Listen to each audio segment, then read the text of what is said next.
Hello everyone, and this is DaseinWasHere today, and today we're going to be talking about the top 5 fractured space solo queue tactics. Now, solo queue in many games can be very daunting, and in fractured space, this really is enhanced by the fact that it is a very team-oriented game. And yes, individual skill does play a large part of it, as well as your skill in ships, but the best player in the world is not going to be able to carry a game if he is not working with the rest of his team. Thus, these tips are really going to be focused on how you interact with the team, not necessarily your individual skill. So, without further ado, let's get started. Tip number 1 is to support your team comp synergy. Now, this is one of the most important tips in dealing with solo queue, being as team comp affects the entire game. The ships that your team fields really affects what your reactions and your actions are going to be, as well as how your team is going to interact with each other, as well as the enemy. So, team comp is extremely important, and it's important to put a lot of thought into what are you guys going to do. And before I get too far into this, I do want to mention, yes, there are people out there who will auto-lock whatever ship they want to play. There are people, they're going to play Ghost regardless, they're going to play Watchmen regardless, they're going to play those ships. Now, that being said, there are a lot of things that you and the rest of your team can do to help actually give everyone a better overall experience instead of just blaming and flaming on the guy who auto-locked Ghost. So the first thing you should do when you enter ship select is use the chat box. Go in there and help communicate to your team your strengths, your weaknesses, as well as you guys should be spitballing ideas. That way you can build a team comp that everyone is happy with that will have a higher chance of winning than just a completely and totally random group of ships put together. If your team is wanting to go very fast and mobile, you'll want to pick ships that augment each other well when you're doing that. If you want to go heavy, great. Pick ships that are going to help enhance the experience of everyone else and play off of each other well, using that type of synergy. And the well-rounded team comp you can never go wrong with. Going with a heavy, a heal, or 2 DPS ships, and then you have room for another DPS ship, another heavy, another specialist ship. You have the ability and that flexibility, so think about it like your groundwork. It is also important to be that guy who is going to be flexible, and if you see a team without a healer, play the healer. If you see a team that is lacking gamma presence, pick a ship that is strong in gamma. It is important to be the supporting element of the team, not the person that is just degrading and yelling at people for not doing what they should be doing, when in fact you can actually make a difference yourself. This being said, it is important to pick a ship that you're proficient in. That way you can at least give the team the best shot of victory you can. Tip number 2 is surprisingly simple, yet vitally important. It's communicate with your team. Communication is key in fractured space, being as communication leads to coordination, and coordination leads to victory. The team that's most coordinated is most likely going to be the team that wins. In fractured space, teams have multiple ways they can actually communicate with each other. The first method is the simplest yet the most overlooked, and that is actually using the chat box. That chat box is key to being able to coordinate information, like at the beginning of the game, lane splits, which ships are going where, so that way you're not figuring that out when everyone's in alpha lane. And people have to then swap and you're losing momentum. Or it's important to let people know what you're doing. Hey, I'm going to swap over to beta lane and help them out there. That way your teammates know you're not just recycling to go get your level, but you're actually swapping lanes. As well as it's important to communicate where enemies are. Hey, I saw a ghost just jump in, so you might want to be careful. So things like that you'll want to use the chat box for. Keep in mind that the chat box is good for communication and building up your team, like saying good job, thanks for the support, and not actually flaming your team, because as soon as you start flaming your team morale drops, and when your team morale drops, you've basically defeated yourselves, and the enemy just is going to start rolling over you guys because you're now fighting amongst themselves instead of actually paying attention to the goal, which is defeating the enemy.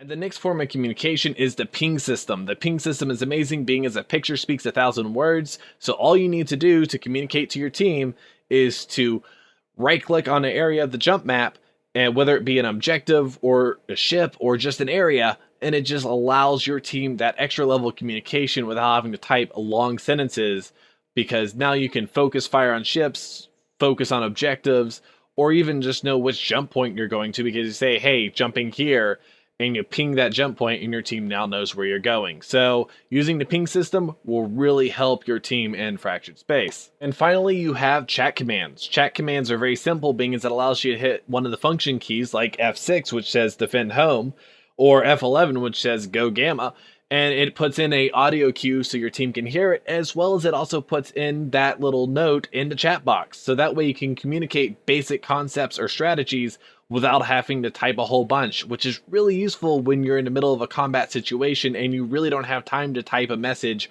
or be able to use the ping system.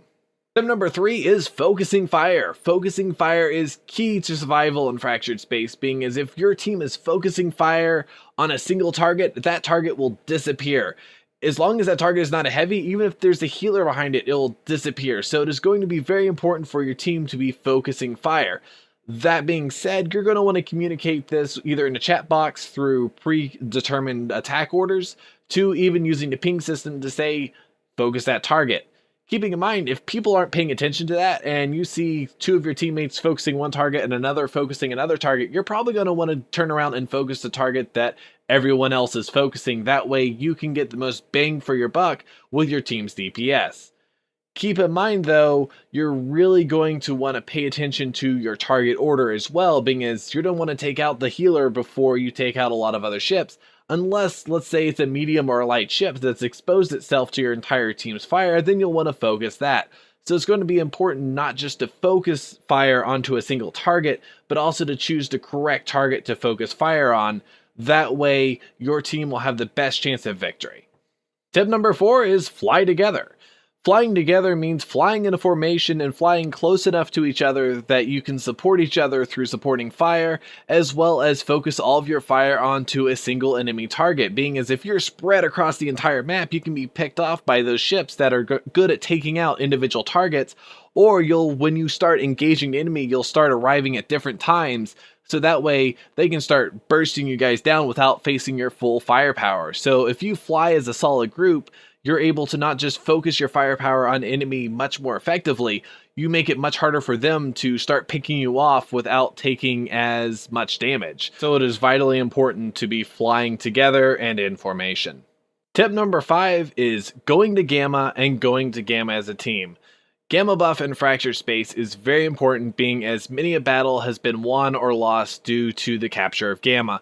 So going to gamma is very important, but it's important to go there as an entire team, and it's also important to go there and be there early so that you can set up. Early does not mean showing up there as soon as the gamma timer is going off or 30 seconds beforehand. No, going to gamma early means being there a minute ahead of time with your entire team set up so they can be able to start fighting as an entire team, being as if the enemy team starts showing up late or starts trickling in one by one and your entire team's there, you can start eliminating people one by one or seriously hurting them before the fight actually starts, and your team's going to have a massive advantage. Also, if you go to gamma as an entire team and the enemy team is already set up, they can't start picking you off one by one. They have to actually deal with you as an entire team. So it's important to go to gamma early, be set up, and it's also important to arrive as an entire team. This being said, it is also important to pay attention to the gamma timer, so when it's about 2 minutes before gamma is going to happen, you're going to want to stop really pushing as a team unless you know that you can win, being as if you push too much and you get wiped or you lose a couple of people right before gamma, then the enemy team can get to gamma, be set up, and your team will start showing up one by one and being at a disadvantage. So pay attention to the gamma timer and go to gamma as an entire team and secure gamma and victory. In summary, when going solo queue in fractured space, it is important to support your team comp synergy, communicate with your team, focus fire, fly together and in formation, as well as to go to gamma and go to gamma as an entire team. That way you can have the best chance at securing victory as a team. Now, I hope you've enjoyed this video on the top 5 solo queue tactics in fractured space, and if you like this video, please feel free to leave a comment below and to like and subscribe. And as always, take care.